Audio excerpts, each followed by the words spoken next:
আসসালামু আলাইকুম। দেশ বিদেশ টিভি থেকে হুসেন বলছি। আমার চ্যানেলে সবাইকে স্বাগত। ফেব্রুয়ারিতে যদি নির্বাচন হয়, সেখানে আওয়ামী লীগ নির্বাচন করতে পারবে কি পারবে না, এটা অনেকটা অনিশ্চয়তার মধ্যে আছে। কারণ ইতিমধ্যে আওয়ামী লীগকে নিষিদ্ধ করা হয়েছে, নিবন্ধন স্থগিত করা হয়েছে।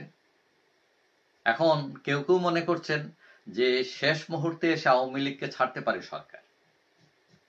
কিন্তু সমস্যা দেখা দিয়েছে যে বিচার যে গতিতে এগুচ্ছে, সরকার এটা বলছিল কন্ডিশন যে বিচার না হওয়া পর্যন্ত তারা নামতে পারবে না মাঠে। এখন বিচার শেষ করতে পারবে কিনা এটা একটা অনিশ্চয়তার মধ্যে আছে, এবং আমি মনে করি যে আসলে বিচার শেষ হবে না এবং আওয়ামী লীগকে হয়তো নির্বাচনে যাবে না বা যেতে দিবে না। এখন এইটা যদি হয় অবস্থা, তা আওয়ামী লীগের লোকেরা কি মনে করেন যে আঙ্গুল মুখে দিয়া বসে থাকবে, আঙ্গুল চুষবে? অবশ্যই না। আওয়ামী লীগ দল হচ্ছে নির্বাচনমুখী দল। তার লোকজন সবসময় নির্বাচনকে পছন্দ করে।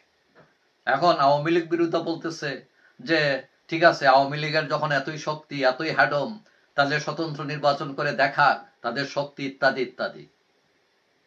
কিন্তু সমস্যা হচ্ছে স্বতন্ত্রভাবে তারা ইলেকশন করতে পারবে কিনা, করতে দিবে কিনা, হুমকি দামকি, বিভিন্ন মব, এগুলো যদি বন্ধ না হয়, তাহলে তো একটা অনিশ্চয়তা থেকেই যায় আওয়ামী লীগের জন্য।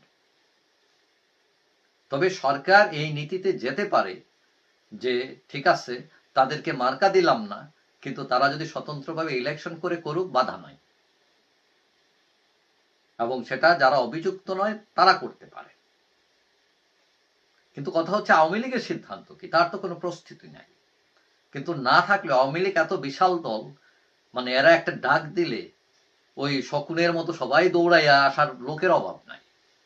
এখন ধারণা করা হচ্ছে যেহেতু আওয়ামী লীগ নির্বাচনী দল, আওয়ামী লীগের লোকজন এখনো মাঠে আছে, বিশেষ করে যারা ত্যাগী নেতা, যারা অতীতে বঞ্চিত ছিলেন, ইনঅ্যাক্টিভ ছিলেন, যাদের কেউ কেউ নির্বাচনে মাঠে নামতে পারেন, যাদের বিরুদ্ধে অভিযোগ নাই।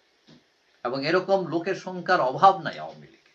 এবং ৩০০ আসনে এরকম স্বতন্ত্র প্রার্থী মানে ৬০০,০০০ ছাড়িয়ে যাবে। এখন প্রতীক না থাকলেও এলাকার মানুষ কিন্তু জানে কে আওয়ামী লীগ করে, কে বিএনপি করে, কে জামাত করে, এটা কোনো সমস্যা না। এখন বাংলাদেশের রাজনীতি তো দুই ধারায় বিভক্ত, একটা হচ্ছে আওয়ামী লীগ, একটা অ্যান্টি আওয়ামী লীগ। এখন আওয়ামী লীগের যদি প্রতীক নাও থাকে, তাহলে আওয়ামী লীগের লোকদের জন্য দ্বিতীয় চয়েস হচ্ছে স্বতন্ত্র প্রার্থী, আর তৃতীয় অপশন হচ্ছে বিএনপি। সুতরাং তার যদি দ্বিতীয় অপশন থাকে, সে তৃতীয় অপশনে যাবে না।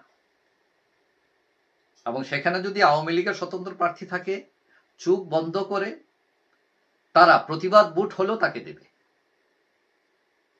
এখন স্বতন্ত্র নামে আওয়ামী লীগ যদি মাঠে নামে, সেখানে বিশেষ করে জামাত এবং এনসিপি ঝামেলা করতে পারে। এখন তখন দেখার বিষয় হবে যে সেনাবাহিনী কি ভূমিকা নেয়, পুলিশ কি ভূমিকা নেয়, সরকারের নির্দেশনা কি, এবং সেটার উপর ডিপেন্ড করে যে নির্বাচন কোন দিকে যায়। তবে এটাও মনে রাখা দরকার, আওয়ামী লীগকে যতই কোণঠাসা করেন না কেন, ঘুরে দাঁড়ানোর শক্তি রাখে সে। আপনারা এক গোমালগঞ্জ দিয়েই দেখতে পারছেন যে নাকানি সুপানি খেয়ে ফেলাইছে সেখানে এক ডিস্ট্রিক্টে। সুতরাং যখন ইলেকশন শুরু হবে, সবাই নিজের ধান্দা নিয়ে ব্যস্ত হবে, তখন আওয়ামী লীগ চাইলেই তার শক্তি প্রদর্শন করতে পারে। এখন সরকার হয়তো এই ঝামেলা এড়ানোর জন্য সেটা শক্ত হাতে প্রতিরোধ করতে পারে।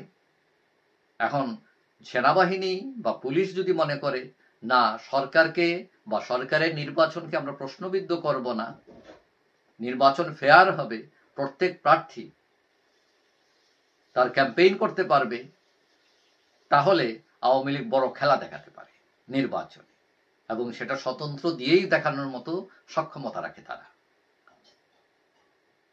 তো এখন আওয়ামী লীগ স্বতন্ত্র হিসাবে আসতেছে, এটার সিমটমটাই বেশি, এটার সম্ভাবনাই বেশি।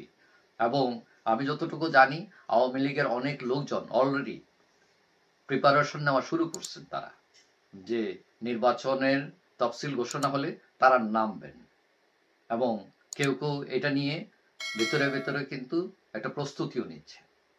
এখন তারা বলছেন দল যদি দলীয়ভাবে করে তার তো সমস্যা নেই, কিন্তু দলীয়ভাবে যদি না হয় তারা দাঁড়াবে এবং তারা এটা শেষ দেখবেন। যাই হোক, সবাই ভালো থাকবেন। আশা করি দেখা হবে অন্য কোনো ভিডিওতে ইনশাআল্লাহ।